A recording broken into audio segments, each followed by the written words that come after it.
In this video, we'll discuss the error and precision in measurements.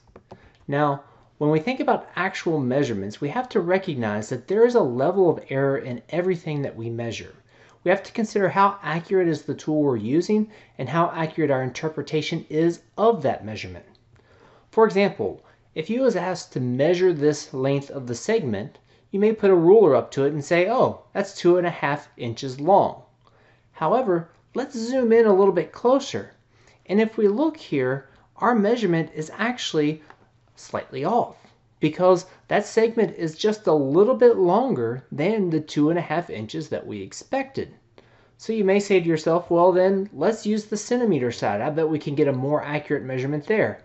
And we look and say, oh, that looks like it's 6 3/10.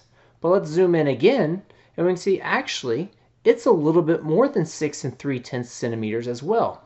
So just because we use a tool, we have to recognize that there is some error both in the tool itself and how accurate it can be, as well as the measurements that we see and how we interpret them. So when we think about that, we need to be thinking about the fact that we should always understand that the answer and how it's relating to our measurements. So always think about how many significant digits or significant figures are in that number. So here's an example. It's about 900 miles from Richmond to New Orleans. Now, how many significant digits are we talking about?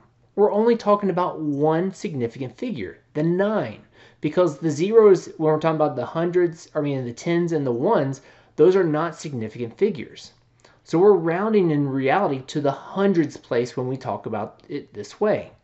So if we think about a number line, the reality is that Richmond to New Orleans would really be somewhere between 850 miles but less than 950 miles to tell us that it's about 900 miles between those two locations. Now, what if we had a little bit more precise information? For example, what if we said that it was 890 miles from Richmond to New Orleans? Now we have two significant figures or two significant digits that we're using, and we can round now to the nearest 10. That means instead of looking at between 850 and 950, we're now looking in reality between 885 and 895 miles. It's a much more precise just by adding in that additional significant digit. So when we think about performing operations and the numbers that we're given, the first thing we want to do is always just solve the problem. Ignore the significant digits until we have completely solved the problem. Then, with our final solution, it has to match the smallest or the lowest number of significant digits from any of the original numbers that we used.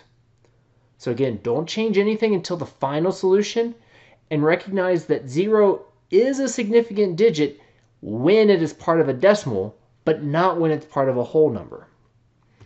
So if I had something like 4 and 567 thousandths plus 8 and 20 hundredths, first thing I do, add the numbers.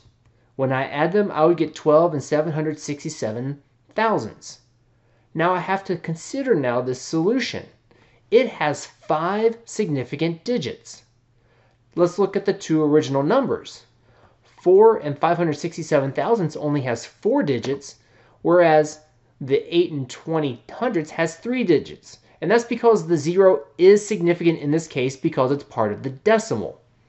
So that means that our final solution can only be 3 significant digits. And we start at the greatest and work our way down to our digits. So we start at the tens, then the ones, and then the tenths. That's the third digit in this case. So we're going to round to the tenths, which means that the 600ths tells us to round up. So the most precise we should say for the solution is 12 and 8/10. Now let's look at another example. Here we have a cable company that needs to run new lines from their box on the street to the cable box of the house. How much cable line will they need? And here's a diagram that they have built.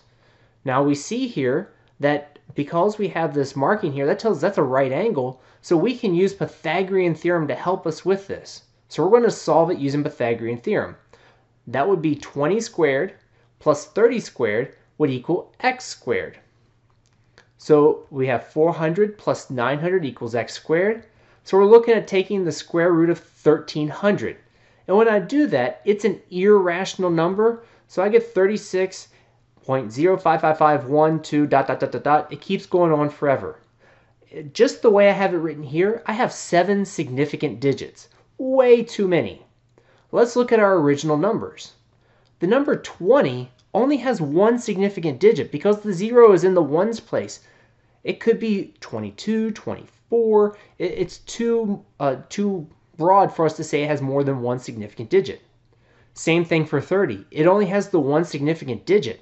So that means really we start at the tens. We round based on that. So the company really should plan to lay 40 feet of cable.